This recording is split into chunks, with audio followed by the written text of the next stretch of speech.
प्रबंध की चौथी विशेषता है कि वो लोचपूर्ण होते हैं, दे आर फ्लेक्सिबल।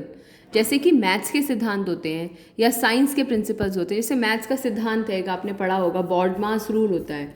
तो हम इसको अपनी आवश्यकता अनुसार बदल नहीं सकते। बॉडमास रूल का मतलब होता है डिवीजन करेंगे, फिर मल्टीप्लिकेशन करेंगे, फिर एडिशन करेंगे, फिर सब्ट्रैक्शन करेंगे।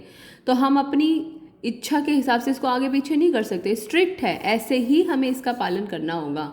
लेकिन जो प्रबंध के सिद्धांत होते हैं वो लोचपूर्ण होते हैं, फ्लेक्सिबल होते हैं। फ्लेक्सिबल होने का मतलब हम आवश्यकता अनुसार अपनी रिक्वायरमेंट के हिसाब से उसमें परिवर्तन कर सकते हैं। यही विशेषता है जो कि प्रबंध के सिद्धांतों को विज्ञान या गणित के सिद्धांतों से अलग बनाते हैं। विज्ञान के जो सिद्धांत होते हैं वो कैसे होते हैं? ठोस होते हैं। क्या होते हैं वो? ठोस होते हैं। और जो प्रबंध के सिद्धांत होते हैं वो कैसे होते हैं? लोचपूर्ण। तो 4 विशेषताएं हो गई प्रबंध के सिद्धांतों की। पहली विशेषता लिखते हैं रफ कॉपी में फटाफट कि वो सर्वप्रयुक्त होते हैं। दूसरी विशेषता व्यवहार एवं शोध पर आधारित होते हैं। और तीसरी विशेषता वो केवल एक सामान्य मार्गदर्शन होते हैं, कोई ठोस गाइडलाइंस नहीं होती हैं। 5वां पॉइंट मुख्यतः व्यवहारिक। व्यवहारिक, देखिए व्यवहारिक होने का मतलब है कि मनुष्य के व्यवहार को प्रभावित करने के लिए इनका प्रयोग किया जाता है। तो व्यवहारिक क्यों? ताकि हम लोगों के बिहेवियर को चेंज कर सकें। व्यवहार, बिहेवियर, तो इन्हें व्यवहारिक क्यों कहा जाता है? 1 नंबर का क्वेश्चन आ सकता है। प्रबंध के सिद्धांतों को व्यवहारिक क्यों कहा जाता है? तो प्रबंध के सिद्धांतों को व्यवहारिक क्यों कहा जाता है? क्योंकि इनका प्रयोग लोगों के व्यवहार को प्रभावित करने के लिए और परिवर्तित करने के लिए किया जाता है। अगर बदलना है उनके बिहेवियर को, तो उनके बिहेवियर को बदलने में इसका इस्तेमाल किया जाता है।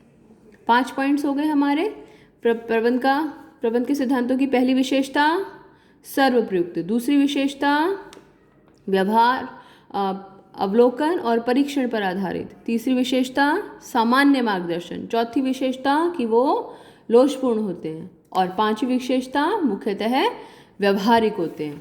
अब प्रबंध की 6ठी विशेषता के बारे में बात करते हैं। 6ठी विशेषता है कारण और परिणाम का संबंध। ये जो कोई भी सिद्धांत होता है वो बताता है कि यदि आप ऐसे करेंगे तो ये नतीजा निकलेगा, यदि आप ऐसे करेंगे तो ये नतीजा निकलेगा।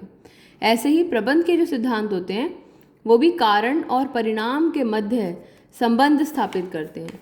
हमने लिखा भी है यहाँ पर, ये साथ साथ नोट करते जाइए। ये सिद्धांत कारण तथा परिणाम के बीच संबंध स्थापित करते हैं और ये बताते हैं कि सिद्धांत का इस्तेमाल करने से क्या रिजल्ट आएगा, क्या परिणाम निकलेगा। इसलिए इन्हें कारण और परिणाम पर आधारित कहा जाता है। तो 6 पॉइंट्स हमने डिस्कस किए प्रबंध के सिद्धांतों की विशेषता। सबसे पहली विशेषता, साथ साथ बोलिएगा, सबसे पहली विशेषता सर्वप्रयुक्त होते हैं। छोटा छोटा लिखते भी जाइए, सर्वप्रयुक्त होते हैं। दूसरी विशेषता, प्रबंध की दूसरी विशेषता, वो सामान्य मार्गदर्शक होते हैं। 1-2 पॉइंट ऊपर नीचे हो सकते हैं, उससे कोई फर्क नहीं पड़ता है, सामान्य मार्गदर्शक होते हैं। तीसरी विशेषता वो व्यवहार और शोध पर आधारित होते हैं। मैं आपके साथ साथ इसलिए लिख रही हूँ ताकि आप भी साथ में लिखें। चौथी विशेषता क्या होते हैं प्रबंध के सिद्धांत? लोचपूर्ण होते हैं, दे आर फ्लेक्सिबल। क्या होते हैं प्रबंध के सिद्धांत? फ्लेक्सिबल होते हैं, हम इन्हें आवश्यकता अनुसार परिवर्तित कर सकते हैं। प्रबंध के सिद्धांतों की 5वीं विशेषता कि वो मुख्यतः व्यवहारिक होते हैं। व्यवहारिक होने का मतलब क्या है? मनुष्य के व्यवहार को प्रभावित करने के लिए इनका इस्तेमाल किया जाता है। 6ठी विशेषता कारण और परिणाम के मध्य संबंध स्थापित करते हैं, बताते हैं कि यदि हम इस सिद्धांत का प्रयोग करेंगे तो उसका क्या परिणाम निकलेगा। ये प्रबंध की अंतिम विशेषता है, लास्ट विशेषता अनिश्चित। अनिश्चित होने का मतलब है क्या नतीजा निकलेगा इस बात का पता लगाना बहुत मुश्किल है। जो नतीजा आएगा सिद्धांतों का प्रयोग करने पर हर बार नतीजे अलग आएंगे। विज्ञान के सिद्धांत या गणित के सिद्धांतों के साथ ऐसा नहीं होता है। जैसे बॉडमास का रूल है तो ऐसे ही अप्लाई किया जाता है। ऐसे ही मैंने विज्ञान के सिद्धांत के लिए बहुत बार बोला कि यदि हम 2 हाइड्रोजन और 1 ऑक्सीजन को मिलाते हैं तो हमेशा H2O बनेगा, इसमें कोई चेंज नहीं है। लेकिन जो प्रबंध के सिद्धांत हैं और कारण के और परिणाम के मध्य संबंध तो बताते हैं, लेकिन क्या परिणाम होगा ये परिस्थितियों पर निर्भर करता है। इसीलिए इनके जो नतीजे होते हैं, जो रिजल्ट्स होते हैं वो अनिश्चित होते हैं और परिस्थितियों के अनुसार बदलते रहते हैं। तो ये प्रबंध के सिद्धांतों की 7 विशेषताएं हैं। बहुत बार क्वेश्चन आता है प्रबंध की विशेषताएं या प्रबंध के सिद्धांतों की विशेषताएं, और बहुत बार बच्चों से गलती होती है कि वो प्रबंध के सिद्धांतों की विशेषताएं लिखी है तो प्रबंध की विशेषताएं लिखाते हैं, और प्रबंध की विशेषताएं बोलते हैं तो वो प्रबंध के सिद्धांतों की विशेषताएं लिखाते हैं। तो आपसे ये गलती नहीं होनी चाहिए। दोबारा से समराइज करेंगे, प्रबंध के सिद्धांतों की कितनी विशेषताएं? 7 विशेषताएं। पहली सर्वप्रयुक्त है, सर्वप्रयुक्त का एक्सप्लेनेशन हर तरह के संगठन में संगठन के प्रत्येक स्तर पर। दूसरी विशेषता, ये मुख्यतः व्यवहारिक और व्यवहार एवं शोध पर आधारित होते हैं और सामान्य मार्गदर्शन होते हैं। चौथी विशेषता, लोचपूर्ण होते हैं। लोचपूर्ण होने का मतलब हम आवश्यकता अनुसार इसमें परिवर्तन कर सकते हैं।